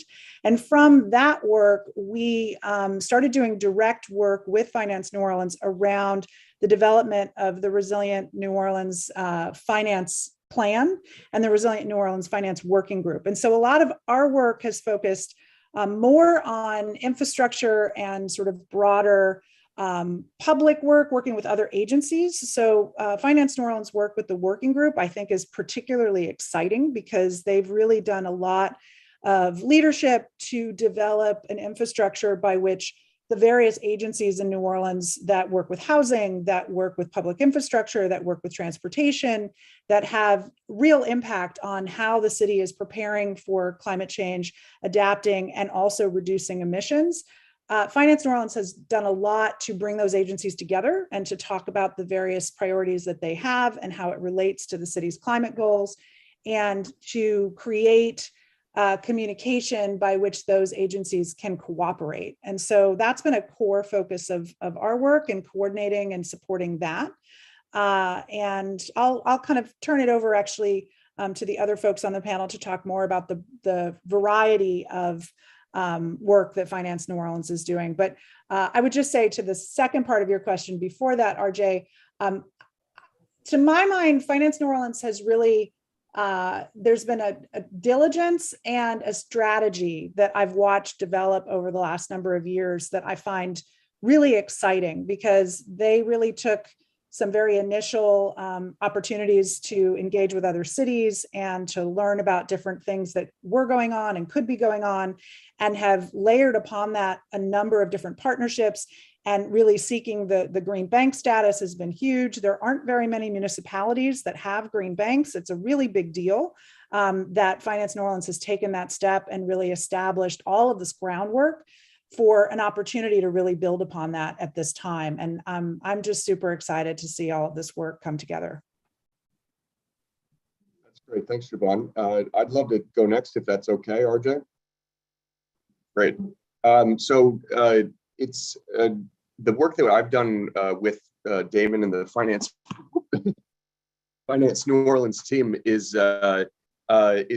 grounded in replicating, coming up with good strategies for creating impact in New Orleans, and finding ways for my interest to get a replicable program up and running within Finance New Orleans that other green banks in the country can then draw on. It's really a leadership role that Damon is playing within the consortium. People look to him, especially for matters around, I love his phrase, distributed resilience, especially through the green mortgage product. It's such a important and unaddressed area to be able to build in resilience, build in clean energy upgrades to homes while assisting homeowners with their down payments. And it's just a big win for everyone involved. And it's going to be really, really important that this is a model that can be brought not just in New Orleans, but across the country. Because what we green banks do, we spend so much time creating new and innovative programs and testing them out. And when they work, we want to spread them far and wide with others. So Damon and Finance New Orleans are really in a really exciting position of leadership within our Green Bank Consortium as we watch to see what, it's already started going in a very encouraging way, and especially with the Green Mortgage Program I'm referencing. But his focus on incorporating resilience and sustainability into the traditional HFA space that we were talking about earlier is really, really groundbreaking. And, I think that it's going to have an impact across more than New Orleans once it gets it right in New Orleans. Thank you. Colin? Yes. So our association's involvement with New Orleans goes back to 2013. And so we've had a good almost decade history with the city that, of course, was under Mayor Mitchell Andrew at the time.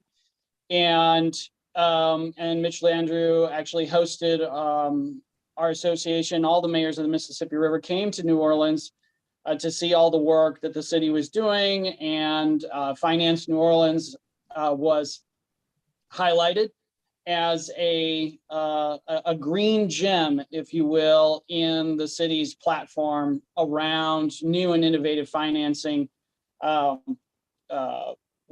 methods for housing in communities.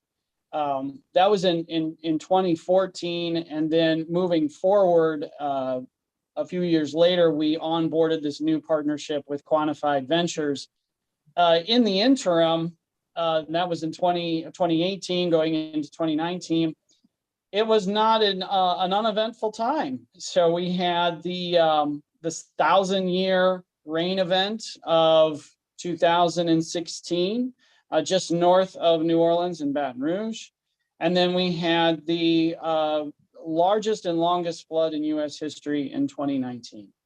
And of course, followed by the pandemic after that. So it's been, nature's greatest hits for the last few years. And the city of New Orleans has been weathering these storms better and better and better. And I want to say storms, I don't just mean literal storms like the named events, hurricanes, rain events, floods, but also the storms of just the community resilience, the civil cohesion of a city itself in North America today is not without its challenges due to our new climate reality. But New Orleans, probably, and the surrounding New Orleans metropolitan region has its own challenges, but the city is rising to meet those challenges well. Under the leadership of Mayor Landrieu and now Mayor Cantrell, we are in a more prepared, better place than we were in 2004. We're in a better place than we were in 2016. And really what that comes from is adapting to the situation with new and innovative tools. Eric Letzinger with Quantified Ventures already took you through how the EIB works, its functionality and what it's designed to do. What I want to share with you is that New Orleans, when you invest in Finance New Orleans, you're not just investing in New Orleans, you're investing also in a larger partnership to increase the reliability of that investment, to reduce the risk of performance. And you are investing in partnerships that go all the way up 2,500 miles of waterway north to almost the Canadian border, of cities working to onboard more resilience, which ultimately, more than anybody else, really helps New Orleans. What Memphis is doing, what our Iowa cities are doing, what Missouri is doing, all to absorb risk on site instead of sending it downriver like we used to do. Probably the biggest beneficiary of all that work throughout the other 9 states is the New Orleans metropolitan area. Baton Rouge, Gretna, Harahan, Westwego, New Roads, St. Francisville, all the way up to Vidalia and then Tallulah. All of these cities are in it together to onboard new levels of climate performance. And now we have a historic opportunity with the passage of the Jobs Act, also known as the Bipartisan Infrastructure Package. We're going to have 75 billion new public dollars coming into, billion with a B, coming into the Mississippi River 10-state corridor. Now that is the investment that's coming from that act into the 10 states, all of the 10 states, not just the Mississippi River main stem region, but the whole 10-state corridor. Still, this creates an opportunity for investment that we haven't seen since after the Great Depression with the New Deal. And this really affords cities the opportunity to innovate further and bring aboard projects that they wouldn't otherwise realize, either because they're too expensive or because they're just not conventional in nature. And in fact, the Jobs Act incentivizes city to onboard projects that aren't conventional, that are innovative, that take on new challenges, that pursue a new level of climate performance, mitigation, and resilience. And that's where Finance New Orleans has really excelled at. They have really tried to figure out, how do we marketize the improvement of our neighborhoods?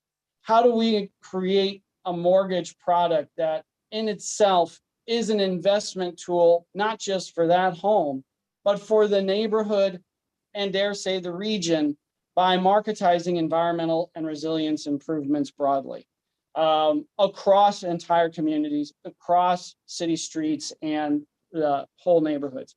And that really is the magic in the mix, is these new type of innovative partnerships that onboard co-benefits with investments. You're never going to sell to a mayor climate mitigation for mitigation's sake. You're never going to sell to a mayor that, oh, this is going to sequester 100,000 tons annually in carbon. That's not enough of a benefit. Other benefits need to be onboarded with those projects, like flood protection, like resilience, like better infrastructure, a road, a bridge, a home that can better sustain these new events over time, creates more value in the community, and there is more accessibility into these new assets from the general public, especially those that may have historic challenges. So that is the magic that we are very happy to be working with inside New Orleans and the larger New Orleans metropolitan area, and especially such an innovative partner as Finance New Orleans. And Colin, if I could just jump in and point out to folks that are on the call and in person, hopefully you're seeing the theme in what we're all saying here. An investment in Finance New Orleans is a short-term immediate investment in upgrading the resiliency of the city, in boosting the deployment of clean energy, in serving residents who are often overlooked in other programs and especially in private sector rollouts of technologies. But it all ripples outward to other places. What's happening in Finance New Orleans has a ripple effect that's going to move beyond just New Orleans itself and create other opportunities for investment if once these programs are successfully implemented because of the leadership of Finance New Orleans. So I just want to make that point, that this is a short-term investment, and it's also an investment in growing the pie in terms of opportunities for green and resilient investment across the country. Thanks, Al. That is a phenomenal note to end on. And I think the other thing that we could do is, as we wrap up this segment, I know that for myself and for the other panelists, our ongoing partnership and work with Finance New Orleans is about both of those things Alex closed us out on. I know from my perspective, we're happy to speak to anyone on the call who is interested in learning more about the accessibility of this organization and this community, both in the short near-term impacts on this town and on the systems building impacts that this work can have around the country. So with that, I think we will wrap this segment. And I'd like to thank Siobhan, Alex, and Colin for joining us this morning. I think contact information will have been shared by the FNO staff. So if you do have specific follow-ups from any of us, please feel free to get that contact info from the staff here at FNO. We're happy to answer those questions. Thank you all. Thank you.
Mic check, mic check.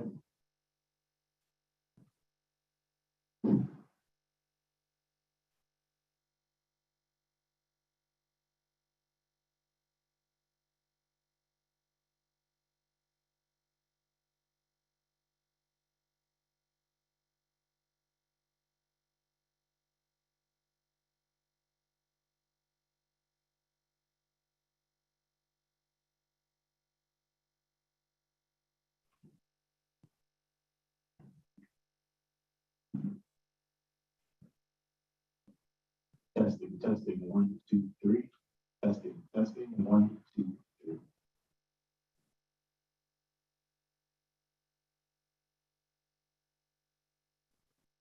Check, 1, 2, 3.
Okay, I think I'm here.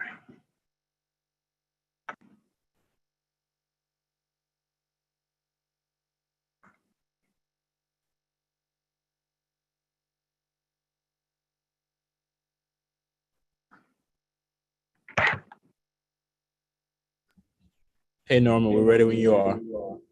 Okay, look, can everybody hear me? Can't tell Jarvis, but is that a thumbs up? Yep, that's a thumbs up. We got you. Okay, good. Listen, good morning, everyone. Happy to be a part of the presentation. Wanted to be able to just extend my best wishes for the crews that have flown into New Orleans. And for those that are just on virtual, thank you and giving us the opportunity to share this concept that we think could be a transformational in one of our corridors of need, New Orleans East. So Jarvis, I'm going to ask for some curation on my slide deck. But the first, before we move forward, is I want to give some context to the presentation. And as we move forward, it may help engender some of the questions that we may have later. This concept was really formulated over 3 years ago with the Opportunity Zone regulations and the creation of Opportunity Zones in Orleans Parish. We have 25 Opportunity Zones, and one of these Opportunity Zones is the Lake Forest Plaza site in New Orleans East. And it's because of that zone, which formerly housed the Lake Forest Plaza, which was a very big integral part of the retail landscape in New Orleans. And that plaza site was damaged and demolished after Katrina and has never been rebuilt. And so for us at NOLA BA and for the city and for the residents of New Orleans East, the redevelopment of that corridor is essential. And so what I'm going to present to you is really a anchor concept for that corridor that's built upon innovation as the guiding factor, and then the potential for over $1.5 billion of ancillary development in that corridor that we see could be the reimagining of a bikeable, walkable community concept. Could you give me the next slide?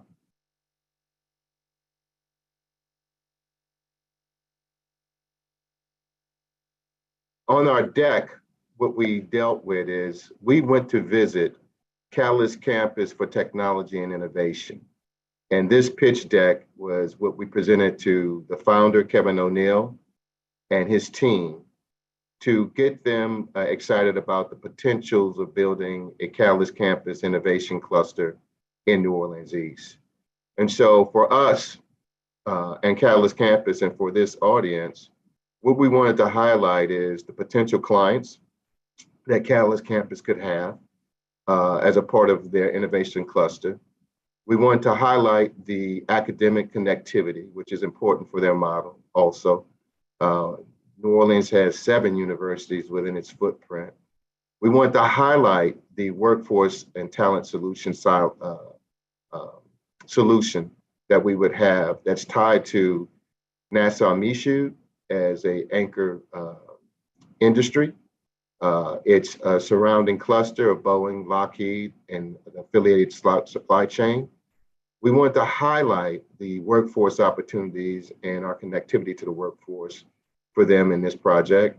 We also went through the target corridor, which I gave some foreground on before, the Lake Forest Plaza. And then all of the transportation and logistics that are near the site and make New Orleans and New Orleans East a very valuable commodity for advanced manufacturing, distribution, and talent clustering around the Nassau Michoud site.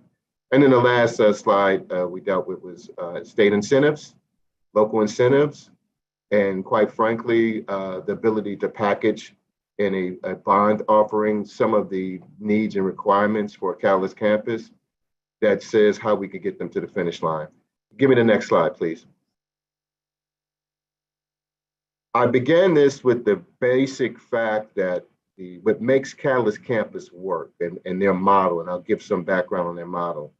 What Catalyst Campus does is basically find a pain point in market or for government that they will assist government in solving. In Colorado Springs, they assisted the Air Force Academy with a pain point logistics problem that they helped solve and created basically a industry cluster and created a environment of talent solution within the footprint of downtown Colorado Springs. What is important for them on their real estate side is to be located in an opportunity zone, and then the operational side to be very close to their end client user so that they can act as basically the catalyst and the bridge and the convener for private sector and public sector under one umbrella, taking away some of the core requirements of security and on site at a NASA mission or a Air Force Academy, bringing it off site and creating an environment that makes it easier for the military or the end user to be with private sector that help them solve their problem and scale. So in this particular slide, we wanted to illustrate to Catalyst Campus, this is the potential client, this is the facility, these are all of the businesses that have a talent solution need, and wanted them to get very familiar with how they could implement that model into Orleans Parish. Next slide. The core component for NASA and their pain point at NASA right now is they need to be able to prove, and I think their rocket launch for their next generation of rocket is sometime this summer. They need to prove concept that this rocket will be successful. If they prove concept, they have another 20-year project period on all the rockets that would be required to take our space industry into the next 2 decades. And so because of that, what they really need is to make sure that they can build this rocket on time, under budget, and have all of the affiliate supply chain, contractors, businesses, industries that would help them solve that. Catalyst Campus actually interjects themselves in the process and helps the end user make sure that they can meet that goal. And they do it a number of ways. First, the first order of business is to understand the end user's core requirement, rocket built on time, and then all of the associated pieces that make it get there through the supply chain, manufacturing, materials, contracts, both with the government, with existing private sector industries. And they try to help create new, smaller companies that may be assisting in that effort, or assist the larger companies in their talent solution. They've done a great job with that in Colorado Springs. They've also had a second location in Maryland, where they're helping the Navy solve their logistics problem for their whole naval fleet. Once they isolate that problem, they've been shown to be very good at being able to accumulate resources, government funding, and working with the existing client on the solve and really cutting down their time to complete tasks. Next slide. We wanted to be able to engage Catalyst when we made this presentation on all the talent solution or all the job postings in the area of the tenants that would be out there, or anything that Catalyst Campus would be able to help them solve. And so this was giving us some indication on this slide, the potential clients, the job postings at for the last 8 to 12 months, and what the current tenants' needs were and the trends associated with it. Next slide.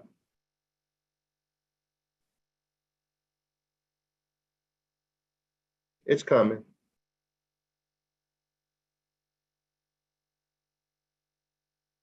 Got the highly recruited.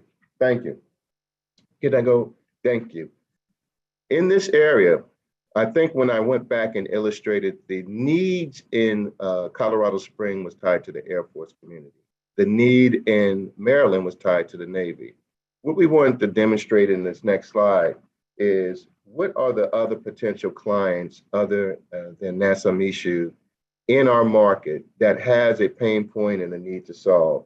And really, in going through our due diligence, I was surprised that we had such a military potential for clients and their needs. The Naval Information Workforce Center, the Coast Guard 8th District, which is a very critical district in their coverage of the Gulf, 20 states, and the Mississippi River and their needs. Louisiana National Guard, the Marine Force, all of these potential clients, all of them would have a need potentially that Cal's campus could serve, and they all are based in Orleans Parish. So again, it gave us more depth and breadth of diversification on the client mix, other than Nassau Michoud and other potential clients that could serve this industry cluster in New Orleans East. Next slide for me. Now we started looking regional effect, not just in Orleans Parish specifically, but regionally. What would be some of those clients and what are some of those connectors? The interesting aspect about the Stennis Space Center is what we have here is really the connective tissue between the research and manufacturing of the rocket. Stennis happens to be the midpoint between Huntsville and Nassau Michoud in the rocket supply chain, rocket testing, and also another potential client as we deal with that core requirement. Can we build this rocket on time, and how could we serve that? So when we started connecting the dots, Stennis became very important and part of our presentation. We also want to look at some of the other logistical military installations. And although they're not quite close, could we have connected tissue for Catalyst Campus and maybe some of their other areas that we still could join and give them some interest? And Barksdale Air Force Base, it turns out, is very significant in some of the work that they're already doing in Colorado Springs for the Air Force Academy. So we do have some connective tissue there, and it was a requirement as we started to look at this opportunity to really connect those dots. Give me the next slide. The other core requirement is the academic connectivity. All of us realize in economic development, and even right now with the Great Resignation, so talent solution is one of the core requirements for any industry cluster. Anybody that wants to come, they want to know what's your workforce, what's your connectivity. Do you have a pipeline in your academic connectivity to this end solution? And so what we really want to highlight is how many academic institutions we have in Orleans Parish. We can and have curriculum that's specifically designated for some of the assembly aspects in Nassau Michoud at Nunez Community College, but we could create more connectivity with curriculum designed for that 20-year solve on that rocket through some of these other anchor institutions in our market. And we want to really illustrate, we have the depth of the academic institutions in Colorado Springs. There is 2 institutions that act as a hub. And they were very impressed that we would have this ability to generate all of these academic institutions as a part of the curriculum design, certifications that would be required, or filling in the gap in the engineers and all the job postings that we saw earlier in the presentation, that we do have the bandwidth locally to meet that obligation. Next slide. This was some more illustration of our connectivity regionally, some of our noteworthy colleges, and really an opportunity for me to brag on my alma mater, Xavier University, as a component part of the talent solution solve and market. Next slide. Again, we're starting to drill down on workforce. And what we wanted to do is show what right now is the type of jobs in our market, the labor market demand, the supply and demand for all of the jobs that would be important for the end users on the pain point. What it illustrated clearly for us is we have a requirement for a lot of these high-end jobs that would be for Boeing, for Lockheed, we need to be able to create an environment, even at Nassau Mishu, for them that would treat and engage the workers in a way that is transformative. And one of the aspects that we found in Nassau Mishu is they're dealing with aging infrastructure and facilities that are not competitive with the Amazon or Google campuses.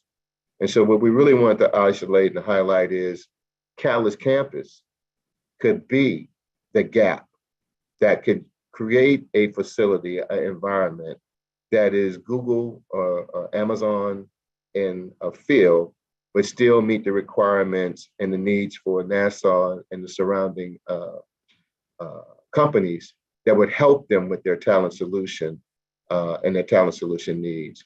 So that was a big selling point and one that I think we checked that box very well for.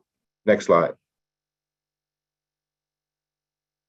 Now we started to express, and this is where for this particular audience, I think the importance is the target corridor of New Orleans East, the connectivity to our downtown, the development of that particular opportunity zone with Catalyst Campus as a hub, and with the participation that be required from the rest of the investor community to really build out what we think is $1.5 billion worth of development opportunities. So we just illustrated some very good salient points about our New Orleans economy. I think the biggest thing for everybody here, look, our airport is fabulous, $1.5 billion airport. We are tracking for 20 million visitors this year. We already know that New Orleans can do hospitality and tourism like no other. And we wanted to be able to just flesh out a little bit more than that. Businesses and talent wants to have an experience other than their work. And we really believe one of our salient selling points of New Orleans is, as Nola BA, culture, equity, and prosperity. And we want the Catalyst Campus and anybody that would invest or wants to be part of New Orleans reimagining to understand that we're more than tourism, but our culture is our anchor. And there is abilities for here to prosper and to actualize that in a way that is unique in no other place in the world. And that's one of the things that we continue to pound on, one of our strategic advantages to recruit talent and retain talent. Next slide. These are some of the parish demographics. And I think for my perspective, New Orleans East and New Orleans, we're less than 400,000 as a metropolitan area. We were built out to scale up to 600,000. We need to be able to retain and recruit and build more population. And we need to do that, in my estimation, one corridor at a time, one strategic neighborhood at a time, one industry cluster at a time, to really start building out what the new New Orleans can be. So we gave some of those demographics and really gave Catalyst Campus, because one of their founding points is they want to be able to affect change in a community that has not seen that change as of yet. And that was one of their founding principles in the redevelopment of downtown Colorado Springs in a way that it had not been done previously. And they saw that same opportunity potentially in New Orleans East. This particular slide is the target corridor, where I've expressed the need for potentially $1.5 billion worth of development opportunity. We illustrated the potential sites that were available for them to implement their model. We have met with existing stakeholders on those sites. And quite frankly, what we're trying to do now is to accelerate or excite potential developers or funds that have a requirement or would like to be engaged in either opportunity zone, patient capital transformation that's tied to equity, inclusion, and wealth creation. In this particular corridor, we try to illustrate all the sites and then the connectivity of what we would like to build as a bikeable, walkable community concept that is anchored with existing community assets, for connectivity to the I-10, to rail, and to Lakefront Airport, 15 minutes away from that particular site. Next slide. As I already spoke about, all of the community assets that are already engaged. So we didn't want Catalyst Campus to think that, look, we're asking you to do the full lift. We're really asking you to augment some of the assets that we have and then build and find and help us create momentum for building out that whole corridor. So as we stated before, the New Orleans East Hospital is a very big player in the corridor right now. The ability to have public transit, RTA is doing a transit depot on that site, which will give us some connectivity for both the residents and particular employers back and forth to that corridor. What we're really targeting is the ability to bring people in and out of the corridor on that footprint to create density and traffic. Next slide. This is another highlight of the community assets within the corridor. It also speaks to another potential development that is about 10 minutes away, so that Catalyst Campus would not feel that they're by themselves, which is the Bayou Phoenix site. Bayou Phoenix, which is potential development in the Six Flags site, which is again another dormant site since after Katrina. And I think the theme that you're seeing is we had an area that had not been redeveloped. Capital had not been infused in New Orleans East, and it is a target and it is a very big pain point. And for this current administration, looking to have a solve for this pain point as soon as possible. Next slide. Some of those other community assets. Listen, Joe Brown Park is the crown jewel of the New Orleans Recreational Department. The Audubon Park Nature Center, another crown jewel. What we want to do, and I think what we did do a Build Back Better Regional Challenge application that wasn't successful, but we wanted to create the infrastructure and the pathing of a bikeable, walkable community concept within that corridor and start to connect through either bike trails or walk trails, the surrounding neighborhood into the potential developable corridor and create the first aspects of what could be the town center or the main street of New Orleans East. And all of these community assets, bringing them together and creating some synergy around it. Next slide. That highlights New Orleans East Hospital, which is every community needs to have certain things: arts, culture, cleaning, greening, health, education. And we're starting to check some of the box of what could be vibrant. And we want to really illustrate to Catalyst Campus that that box is checked, the park box is checked, the innovation hub has not been checked, the retail has not been checked.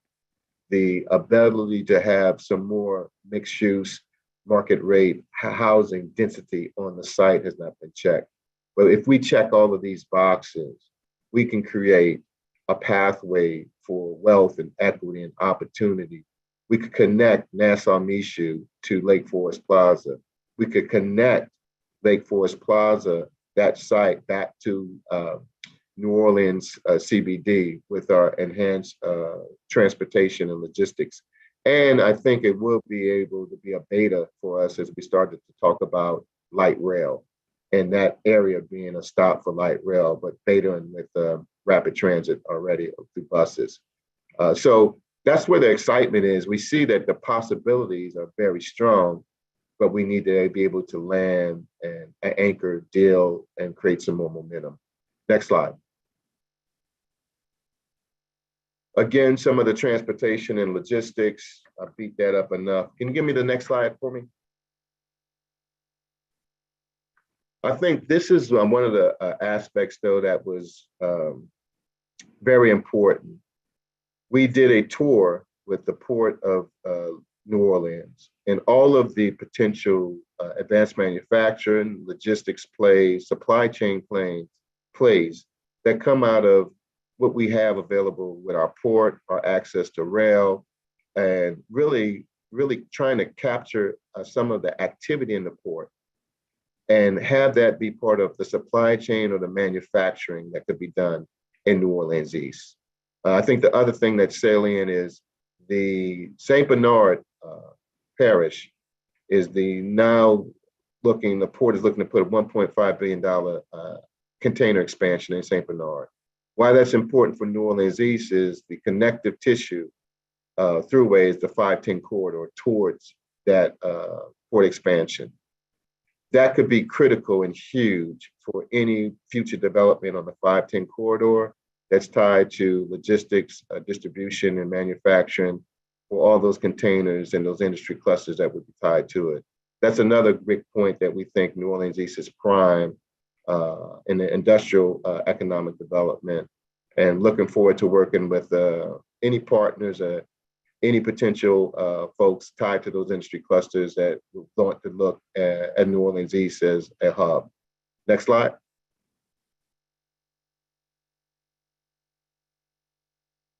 Oh, we saw all those pretty containers again. It's a beautiful picture of the city, I might add. I think we beat that up enough. Let's go to the next slide on it. Here is where we're talking about all the potential data centers that would be tied to Catalyst Campus.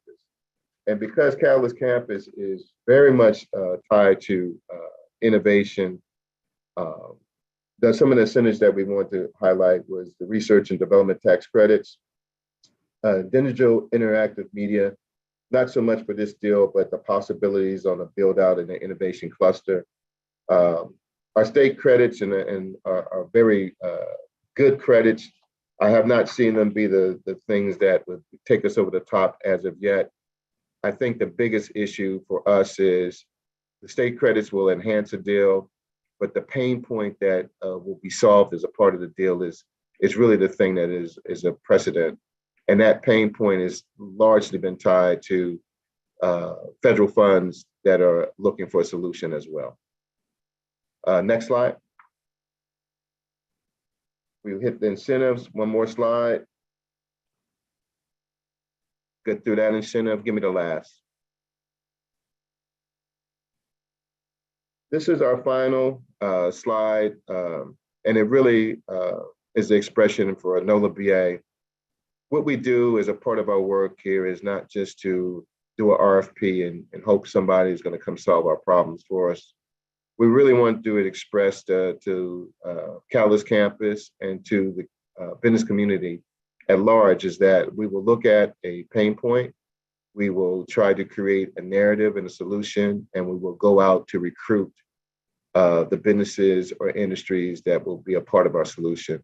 Our job at NOLA BA is help to de-risk development opportunities and serve as a concierge of investment into New Orleans market. And I think that's the thing that we wanted to demonstrate today, working along with Damon and his team at Finance New Orleans. We're looking to create solutions to our Orleans Parish needs, and we're looking to partner with whomever that will be a part of those solutions with us. So with that being said, thank you for going through that presentation with me, and I will open myself up to any questions that we may have.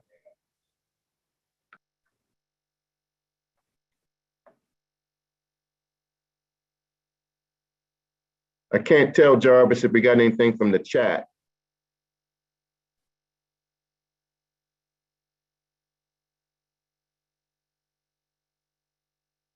Or if I just overwhelmed everybody with the how succinctly the presentation was presented. Hey, Norman, thank you. We at this moment, we don't have any more questions. Gotcha. Well, look, I'll be available at lunch and later in the day. If anybody has any stimulation, we'll share the PowerPoint with you, and I'll be available to take any questions then too. Thank you, guys. Thank you, Norman. We appreciate your time, and we appreciate you hosting us today. And it's an interesting presentation that Norman just gave, and it's also an example of what we started out the meeting talking about, which is collaboration of local agencies. And NOLA BA is one of our key partners in the work that we've talked about today. NOLA BA is out promoting New Orleans. They're out trying to attract new businesses as well as help develop ones that are local and need more technical assistance. And they bring us to the table when it's time to start talking about public finance solutions. So all of the work that Norman is doing is additive to helping us build a pipeline, and the financing that we're trying to bring to the table is additive to the impacts that they're trying to create for the city of New Orleans. And Norman was our last presenter of the day. So this is time for us to wrap up. We appreciate your time today. We appreciate you bearing with us through some of the difficulties that we've experienced with our technology. But we hope that you got the message that we were trying to put out, which is New Orleans is a special place. We're working hard on the ground to create new opportunities. This community has been ready for new opportunities for a long time, and we've been trying to find solutions internally. And today is an opportunity for us to spread that message to external partners and stakeholders like yourselves, and try to bring this is a call to action, because we need investment. We need private sector partners, not just on the capital side, but in terms of executing our programs, of being partners with us and lending capital to the community, servicing the loans that we put out. We have a variety of partners that are behind us and make these programs work. So we will be following up with you through our bond link page and through our homepage. In 30 or 45 days, you will see an announcement from us about our $15 million impact bond issue. All of the details associated with that bond issue will be released in that package. And we're interested in hearing your ideas. We're interested in hearing ways that you think you can invest in New Orleans based on what we talked about today, and how you can help us get to the next level, how you can help accelerate the resilience economy in New Orleans and create the $1 billion of community investment that Finance New Orleans wants to stimulate over the next 10 years, and all of the impacts that Norman talked about, and the impacts that some of our national partners talked about, and how this work is going to ripple out through multiple communities throughout the country. So we're one part of a whole. We're taking care of New Orleans, but the things that we do here matter up and down the Mississippi River, all along the coast, to the cities that are in the interior of the country. All of this work matters. So we hope that you see this as an example of what could be, an example of the new types of investments that are needed, the new types of ideas that are needed in public finance, in municipal finance, to truly address the problems that we have on the ground in our city and many cities around the country. So we thank you for your time, and we will follow up with you very soon. Have a great day.